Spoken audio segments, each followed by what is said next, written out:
Welcome to the Deep Dive. Today, we're diving into a book that really shook things up. Mark Manson's The Subtle Art of Not Giving a Feck. And we're asking a pretty specific question, especially for you if you're a manager or an entrepreneur. Is this philosophy still useful in, say, 2025? Or is it actually kind of outdated, maybe even promoting carelessness over focus? Yeah, it's interesting. When that book came out, it was like this huge sigh of relief for a lot of people. It genuinely helped millions let go of, all that external pressure.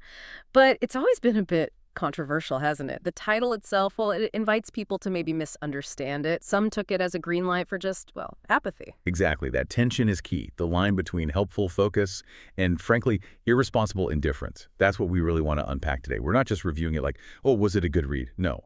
We're looking at its core ideas through the lens of, modern business strategy, coaching, management.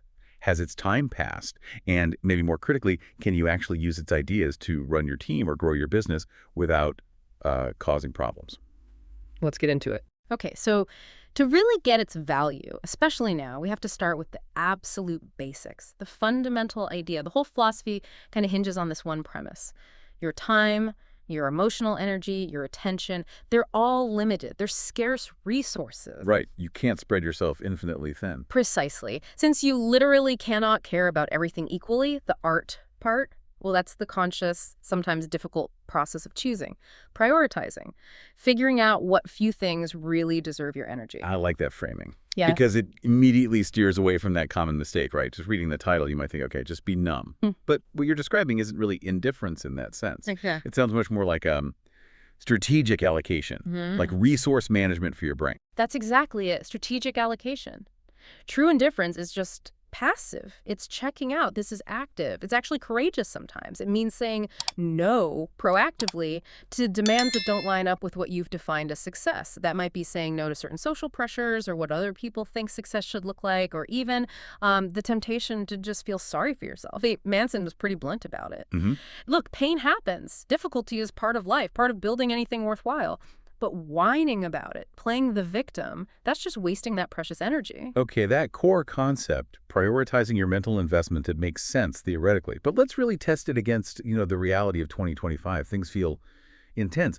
Why would this message be potentially even more critical now than, say, back in 2016 when it was first published? Because the sheer volume and the intensity of the pressure cooker are all in.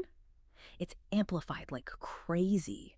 Exponentially. Back in 2016, we had social media noise. Standard stuff. But today, we're dealing with this constant, pervasive, you could call it an information bombardment.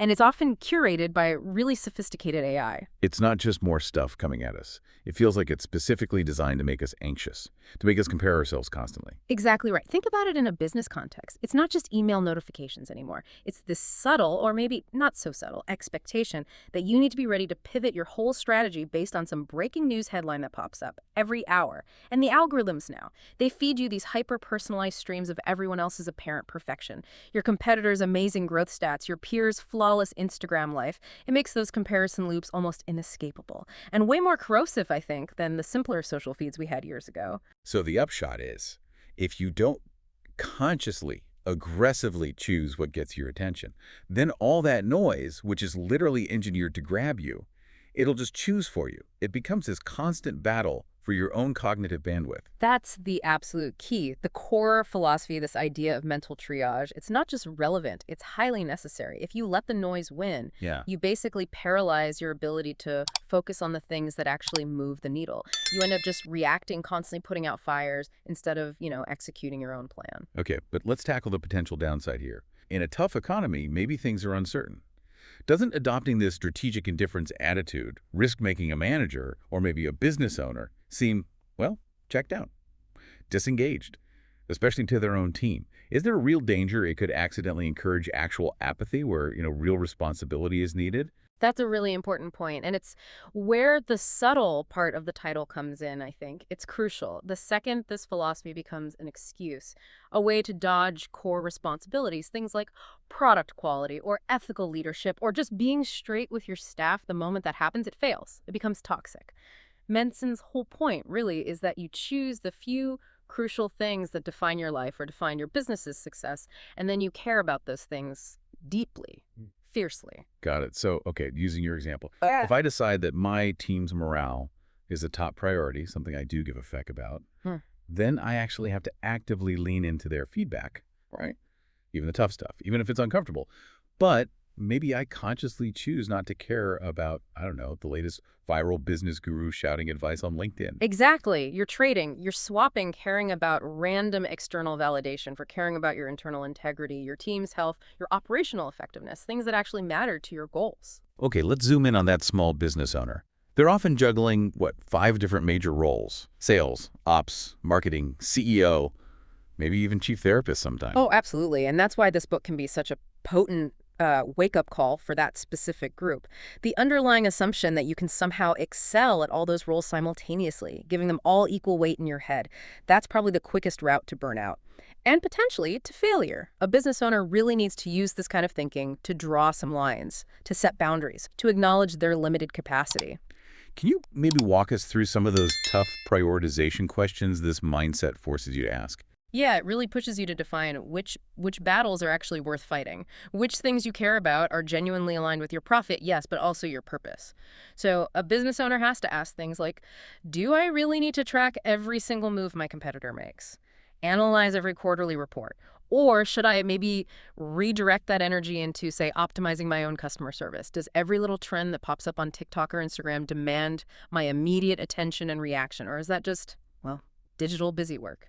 Procrastination that pulls me away from, I don't know, writing better sales copy or training my team. Then there's the really painful one, often, deciding which customers to focus on. Oh, definitely. The classic vampire client, right? We've all heard of them, maybe had one. This is the client who sucks up, say, 80% of your team's time and emotional energy, always needs special exceptions, causes drama. And yet, when you look at the numbers, they only bring in maybe 10% of your revenue. Strategic indifference forces you to confront that. It makes you realize that trying to please everyone, including those really high-maintenance, low-value clients, often means sacrificing the well-being of your entire team just to avoid one awkward conversation. So choosing to maybe fire that vampire client isn't apathy toward customer service in general. It's actually protecting your core resources, your team's sanity. Yeah. You're actively choosing to care more about employee retention and sustainable workload than just maximizing client count at any cost. Precisely. That single decision stops you trading your limited mental bandwidth for, what, the appearance of being busy or pleasing everyone? It shifts the business from being purely reactive, constantly putting out fires lit by external demands, to being proactive, focusing only on those core high-value activities you've chosen. Okay, so the core idea feels solid. Actually, maybe stronger than ever, like you said. But we have to admit, the book itself is almost a decade old now. What parts of it, written back in 2016, maybe feel a bit dated or haven't aged quite as well in the 2025 business world? Well, the style, the humor, the sort of irreverent tone, I think that's pretty timeless. That's Manson's voice. But yeah, some of the specific examples he uses, particularly around things like older forms of media or maybe simpler social dynamics, they don't fully capture the complexity of the current environment. We've definitely moved beyond just consuming media. Yeah. Now it feels like we're inside this deep, personalized digital pressure cooker. Exactly. The sheer power of today's AI algorithms to personalize comparison, to amplify anxiety, it goes way beyond what the original book really discussed. The environment today is almost engineered to be maximally distracting, maximally comparison-driven, maximally anxiety-inducing in some ways. So the simple advice of, say, just don't care about the news feels a bit insufficient now, doesn't it? Right. So if we were going to kind of redesign the message, give it a 2025 software update, where should the focus shift? I think the shift has to be away from just railing against the mechanisms of comparison, like the algorithms or the vanity metrics themselves.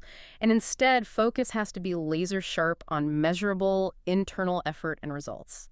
For a business, the redesign mantra might be something like, stop obsessing about the algorithm's whims, stop chasing follower counts or likes. Instead, care fiercely, maybe exclusively, about the actual value you're creating and the effectiveness of your internal processes. So instead of getting stuck watching replays of what your competitors seem to be doing, you focus solely on the quality, the sustainability, the reality of your own growth process. That makes a lot of sense. It takes it from just being a feeling, an attitude, into more of an operating procedure. So what's the practical framework then? How do we translate this philosophy into something you can actually use Systematically. for coaching your team or managing your own focus? The crucial first step, I believe, is defining your non-negotiables, your core organizational values. You can't effectively choose what to ignore, what not to give a feck about, until you're crystal clear on what success actually looks like internally for you. That's what moves it from this abstract self-help into a functional, maybe even measurable framework. Give us some examples, those direct trade-offs. If a leader clearly defines a specific value, what corresponding indifference does that enable or even require? All right, let's take growth. If your stated core value is learning and iteration, right, then you choose to care intensely about gathering feedback, real feedback, hard feedback, sometimes processing it, and actually acting on it. But the flip side is, you must consciously choose not to care so much about superficial things like high follower counts or getting generic public praise. Because the first one leads to actual improvement, the second is often just noise. Makes sense. What about stability? That's huge for small businesses especially. Okay, so if your defined core value is resilience and independence, then you prioritize things like building robust systems, good documentation, diversifying your client base, maybe, things that make you less fragile. And conversely, you choose not to get overly excited about or dependent on the immediate gratification that might come from relying solely on one huge client, because you recognize that dependency itself is a major vulnerability. You're deliberately valuing long-term stability over those potentially risky short-term revenue spikes. And maybe the most crucial one for keeping good people, protecting your team's time and focus. Absolutely. If your core value is mental health and deep work, then you have to be active, maybe even ruthless, about eliminating things that prevent it. Unnecessary meetings are the classic example. Standardized reports that, let's be honest, nobody actually reads. Constant interruptions and context switching. Cutting those things out isn't being indifferent to process. It's a strategic, value-based decision. You're protecting the conditions needed for high-quality work from your team. This kind of framework, linking values to choices about what to ignore, ensures the book's message leads to tangible action and better decisions, rather than just staying as, an entertaining idea. This conversation really highlights something important. The book's title, it's so provocative, it often hides the subtle art part. The casual takeaway is just the negative, don't care about stuff.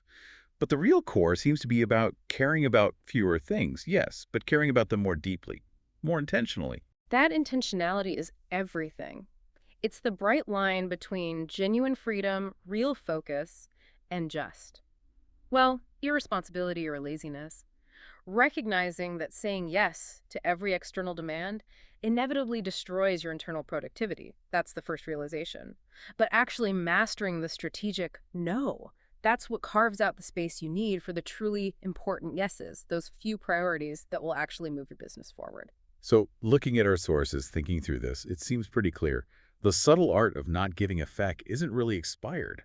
Not at all. In fact, you could argue it's an even more essential guide, a manifesto maybe, for managing your focus, your cognitive load in this incredibly demanding world of 2025. Provided, of course, that it's understood correctly and maybe consciously redesigned for your specific business needs and context. Yeah, I'd agree. It's like the ultimate filter for the modern entrepreneur, if used wisely. Okay, so to wrap up, here's a final thought for you to chew on this week.